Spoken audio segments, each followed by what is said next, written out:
এখন আমি ডিসকাস করব অ্যানালিটিক্যাল রাইটিং সেকশনের প্রথম যে টাস্ক অ্যানালাইজ অ্যান ইস্যু এটা নিয়ে, এবং এটা বিভিন্ন কোশ্চেন এবং অ্যান্সার স্যাম্পলস দেখব এবং স্ট্র্যাটেজিস ডিটারমাইন করার চেষ্টা করবো, যেটা দিয়ে আমাদের এই ইস্যু টাস্কে অন্তত ভালো একটা স্কোর তোলা যায়।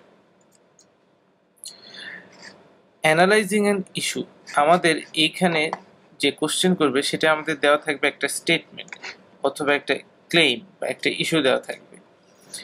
আমাদের যেটা করতে হবে, যে স্টেটমেন্ট বা ক্লেম বা ইস্যু দেওয়া আছে সেটাকে আমাদের প্রথমে সেটা একটা সাইড নিতে হবে, অর্থাৎ সেটার সাথে হয় আমাদের অ্যাগ্রি করতে হবে অথবা আমাদের ডিসএগ্রি করতে হবে।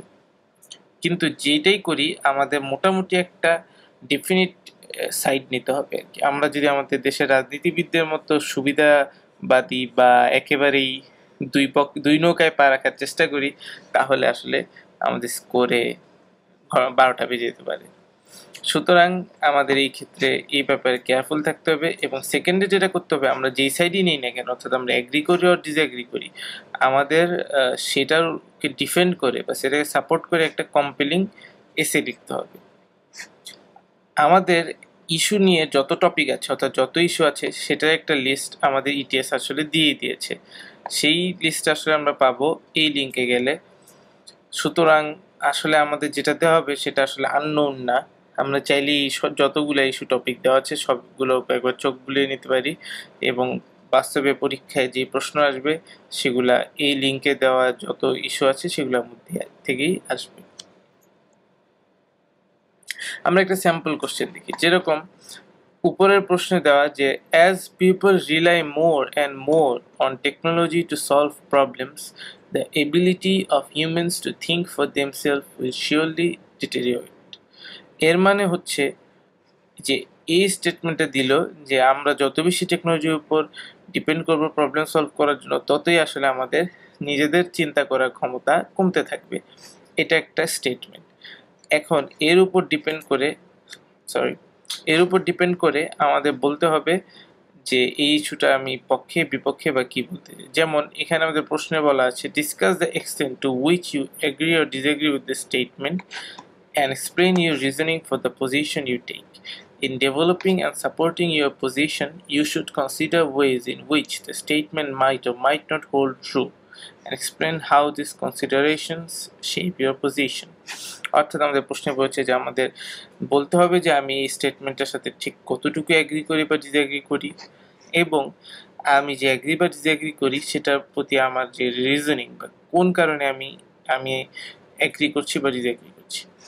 এরপর বলতেছে যে আমাদের এই নিজের পজিশন ডেভেলপ করার সাথে সাথে আমাদের বলতে হবে যে কোন কোন ক্ষেত্রে আমাদের স্টেটমেন্টটা ট্রু হতে পারে বা না হতে পারে। অর্থাৎ আমাদের নিজের যে পজিশন আছে সেটা ভালো মতন ডিফেন্ড করতে হবে, সাথে কাউন্টার যে পজিশন আছে সেটাকেও অন্তত অ্যাকনলেজ করতে হবে।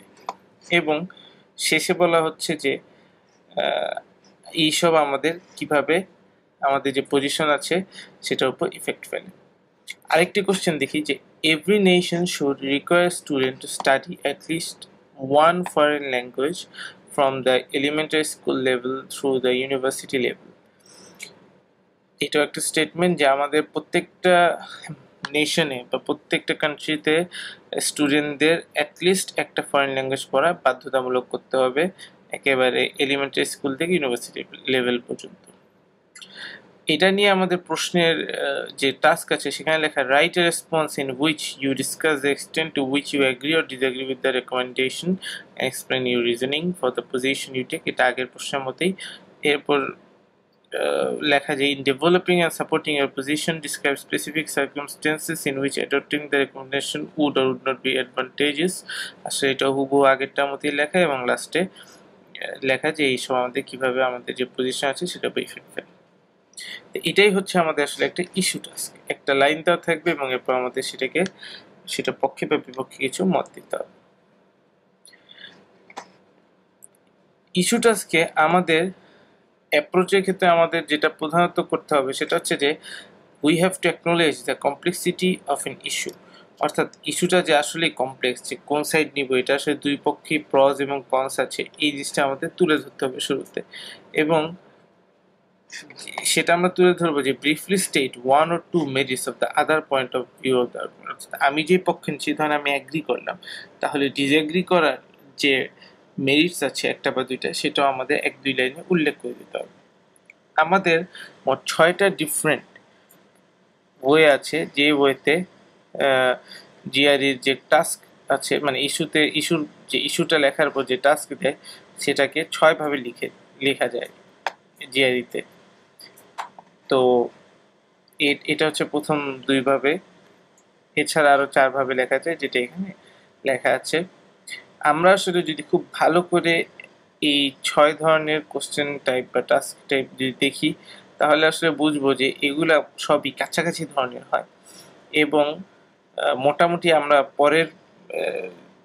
পরের পেজে আমরা আলোচনা করব যে মোটামুটি যদি আমরা একটা বেসিক একটা গঠন ঠিক রেখে আমাদের লেখায়, তাহলে আসলে এই 6টা যেই কোশ্চেনে আসুক আমাদের ঝামেলা হবে না। যেমন আমাদের যা করতে হবে আসলে তা হচ্ছে, প্রথমেই আমাদের ইস্যুর একটা ভিউ নিতে হবে, take a point of view of the issue, অর্থাৎ আমাদের একটা ডেফিনিট ভিউ নিতে হবে যে আমি অ্যাগ্রি করি অথবা ডিসঅ্যাগ্রি করি।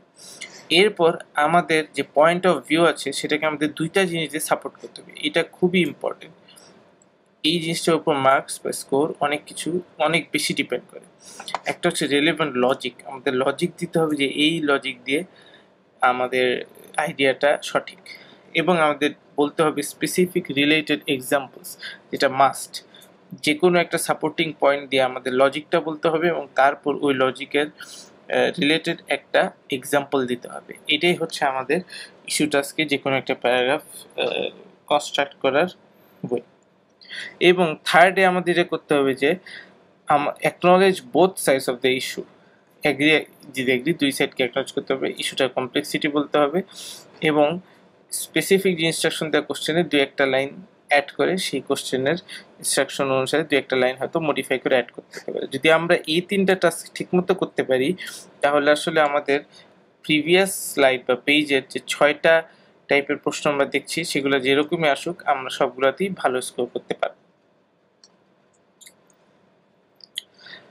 এখন ইস্যু টাস্কের শুরুতে আসলে আমাদের ব্রেন স্টর্মিং করতে হবে।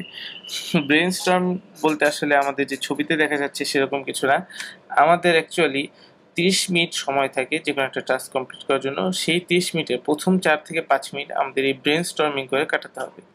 ব্রেন স্টর্মিং আসলে লাগবে, কারণ হচ্ছে আমরা যদি প্রশ্নটা দেখেই আমরা যদি ধুম করে লেখা শুরু করে দিই, তাহলে আসলে আমরা দেখবো যে আমরা একটা লাইনও লিখতে পারছি না, বা যা লিখতেছি সবই হচ্ছে আজাইরা কথাবার্তা বা রেলিভেন্ট এক্সাম্পল আমরা মাথায় আসতেছে না, বা লেখার স্পিড আসলে একসময় স্লো হয়ে যাবে।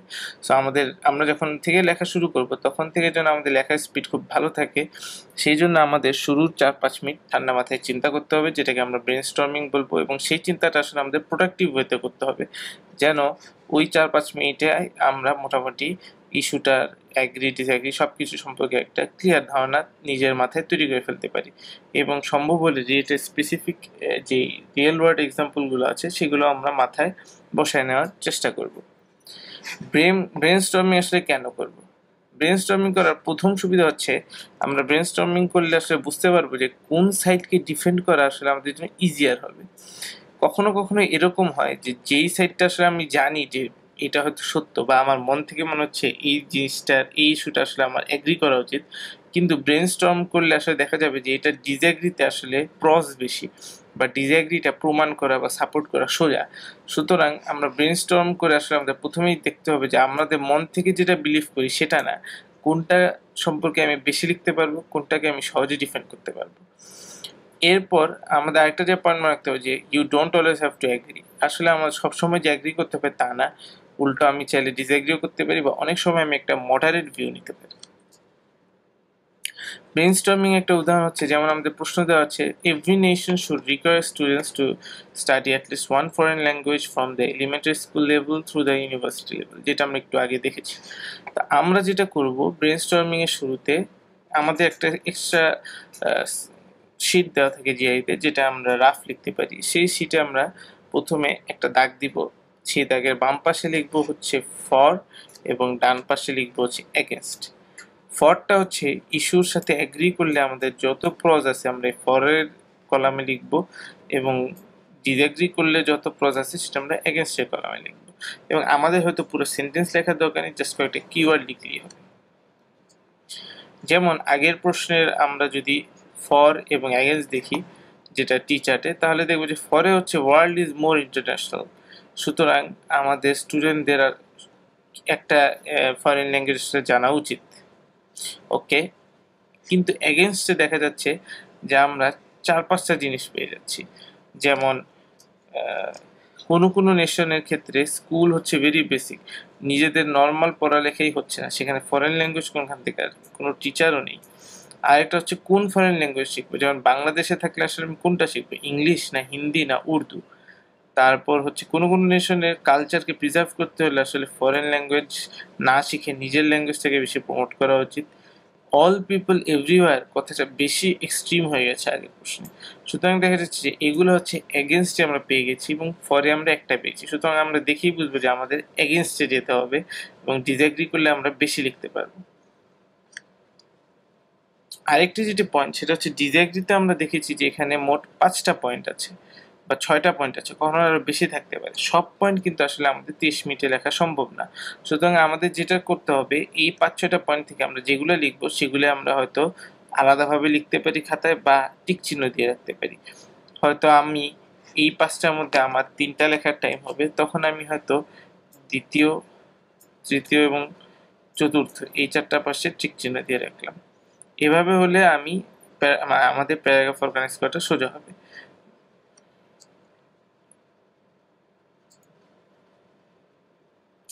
আমাদের কিছু কিছু পয়েন্ট রিমেম্বার করতে হবে, যেরকম হচ্ছে আদার সাইডকে অ্যাকনোলেজ করতে হবে, সেটা ইন্ট্রোডাকশনেও করা যায়, জেনারেলি ইন্ট্রোডাকশনেই করা হয়, এবং আমরা চাইলে অন্য পার্টেও করতে পারি বা 1-2 লাইন আসলে আমাদের লিখতেই হবে। আরেকটা হচ্ছে আমাদের কখনো বেশি এক্সট্রিম হওয়া যাবে না, যেমন all people, every people, always, এই ধরনের কথাগুলো হচ্ছে টু এক্সট্রিম, সেগুলো আমাদের হওয়া যাবে না। আর টু মুশিও হওয়া যাবে না, অর্থাৎ খুব রাজনীতিবিদদের মতো সুবিধাবাদী কথাবার্তাও বলা যাবে না। এবং আমাদের যত স্পেসিফিক ইনস্ট্রাকশন আছে সেটা একটা ব্রিফ মেনশন দিয়ে দিতে হবে। টু এক্সট্রিম কথাবার্তার উদাহরণ কিরকম, যেমন all human being should be force to study A foreign language, এটা খুবই এক্সট্রিম একটা কথা। প্রত্যেকটা মানুষকে কি আসলে আমরা জোর করে ফরেন ল্যাঙ্গুয়েজ পড়াতে পারবো? তেমনই টু মুশি একটা লেখার উদাহরণ হচ্ছে students who want to should be able to study A foreign language if it's available. Foreign language যদি অ্যাভেলেবল থাকে এবং কোনো একটা স্টুডেন্ট পড়তে চায়, তাহলে তাকে সেটা পড়তে দিতে হবে। এটা আসলে খুবই একটা জানা কথা। এই জানা কথা আসলে এভাবে লেখার কোনো মিনিংই নেই, সুতরাং আমাদের এইটাও অ্যাভয়েড করতে হবে। যেমন জাস্ট রাইট একটা কথা হচ্ছে foreign languages should be mandatory for most students in nations where it is practicable to offer such instruction on a national basis.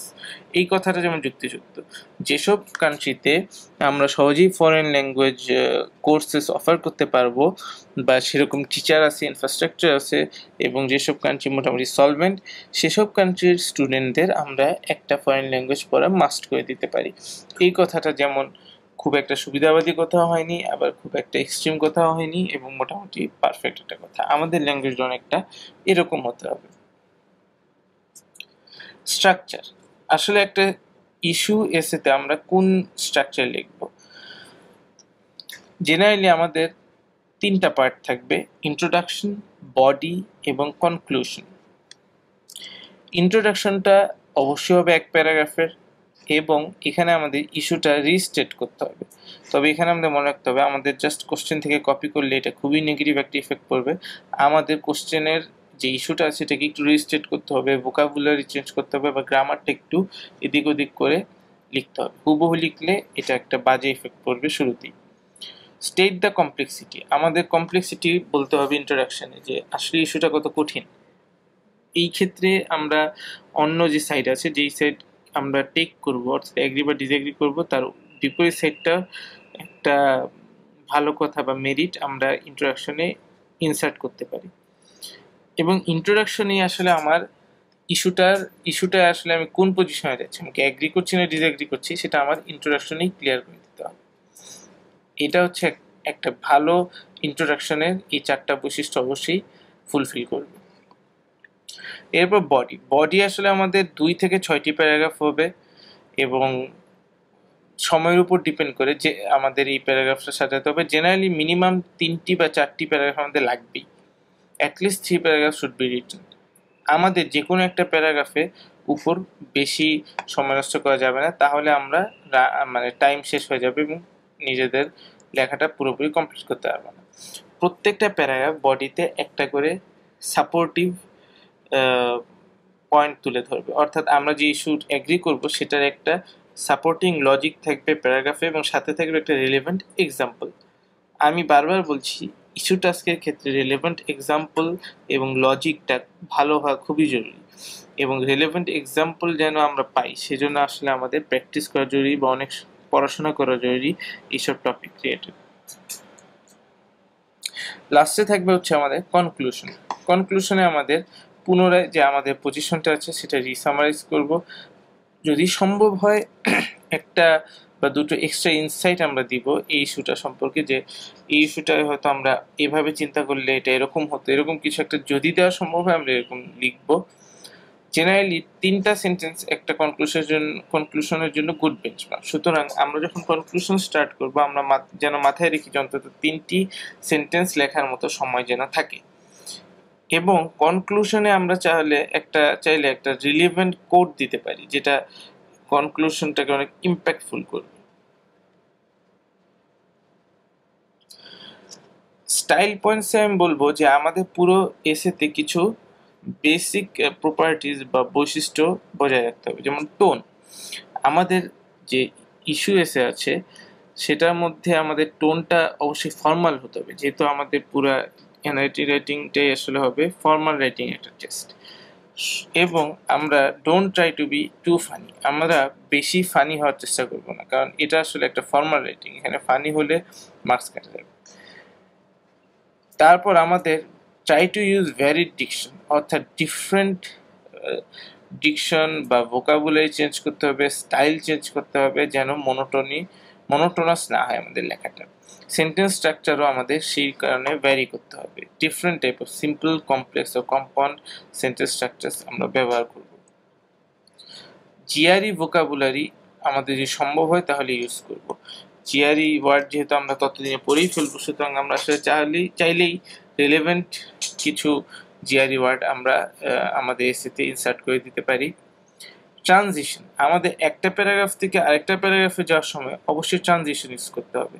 অর্থাৎ যদি এমন হয় যে এর আগের প্যারাগ্রাফে আমরা বলেছি এক্স স্টেটমেন্টটা নিয়ে আলোচনা করেছি এবং পরের প্যারাগ্রাফে আমরা ওয়াই নিয়ে আলোচনা করবো, তখন আমরা এইভাবে স্টার্ট করতে পারি, although we know X but we also have to consider Y. এভাবে আমাদের ট্রানজিশন করে আগাতে হবে। যেমন the obstacles towards international cooperation include not only দিয়ে আমরা আগের প্যারাগ্রাফে যা বলছি, বাট অলসো দিয়ে এই প্যারাগ্রাফে যা বলবো। এভাবে যদি আমরা প্রত্যেকটা প্যারাগ্রাফের প্রথম লাইনটা এর আগের প্যারাগ্রাফের একটা কন্টিনিউশন হিসেবে স্টার্ট করি, তাহলে এটা রিডারেরও পড়ার জন্য মজা লাগবে এবং রিডারও মনে হবে যে না, রাইটার আসলে একটা ওয়েল কোহেরেন্ট লেখা লিখছে। সুতরাং এই জিনিসটা খুবই ইম্পর্টেন্ট। আমার মতে ট্রানজিশন প্র্যাকটিস করাটা আমাদের জন্য খুবই জরুরি। A transition is generally the first sentence of a paragraph. Okay. এছাড়া $1,000,000 কোটস, আমাদের ইস্যু টাস্কে অনেক বেশি কোড ইউজ করতে পারি। আমরা যদি একটা দুটা রিলেভেন্ট কোড ভালো মতন ইউজ করতে পারি তাহলে এটা আমাদের জিআরই স্কোরকে 0.5 থেকে 1 পর্যন্ত স্কেলে বাড়িয়ে দিতে পারে। আমি আমার পরিচিতদের মধ্যে যতজনকে দেখেছি যে কোড ইউজ করেছে তাদের সবাই স্কোর 4 বা 4.5 বা তার বেশি হয়েছে। A list of quotes is given in RCN Essay Book of Manhattan. Manhattan RCN Essay Book এ আমাদের বিভিন্ন কোড দেওয়া আছে। ইটিএস থেকে কিছু স্যাম্পল অ্যান্সার যদি আমরা দেখি, যে এই এসেটায় স্কোর করেছে 6 এবং এই এসেতে আমরা দেখতে পাচ্ছি মোট 4টা প্যারাগ্রাফ আছে, শুরুতে ইন্ট্রোডাকশন দেওয়া, শেষে কনক্লুশন দেওয়া এবং পুরো এসেটা কোহেরেন্ট ভাবে লেখা আছে। এই এসে স্কোর করেছে 1। সুতরাং আমরা দেখতে পাচ্ছি যে একেবারে যদি আমরা একটি লাইনও লিখতে পারি তাহলেও আমাদের স্কোর 1 হয়ে যাবে। যেমন এখানে লিখেছে, humans have invented machines but they have forgot it and have started everything technically, so clearly their thinking process is deteriorating. এই লেখাটা আসলে কিছুই না, একেবারেই খুবই নিচু মানের এবং মানে হাস্যকর লেখা, তাও এটা স্কোর 1 পেজ। সুতরাং আমরা বুঝতে পারছি জিআরইতে 0 পাওয়া কত কঠিন। এএস এর রেসপন্সটা যদিও আমাদের যে 6 পাওয়া এস এর রেসপন্স আছে তার কাছাকাছি সাইজের, হয়তো তার 75%, কিন্তু এবং এখানে কিছু প্যারাগ্রাফিংও করা হয়েছে, কিন্তু এই এস স্কোর করেছে 2। এখানে আইডিয়া অত ভালোভাবে প্রকাশিত হয়নি, কিছু গ্রামাটিক্যাল ভুল ছিল, ক্লিয়ারিটি অভাব ছিল, এই সকল কারণে এই এসএটি স্কোর করেছে 2।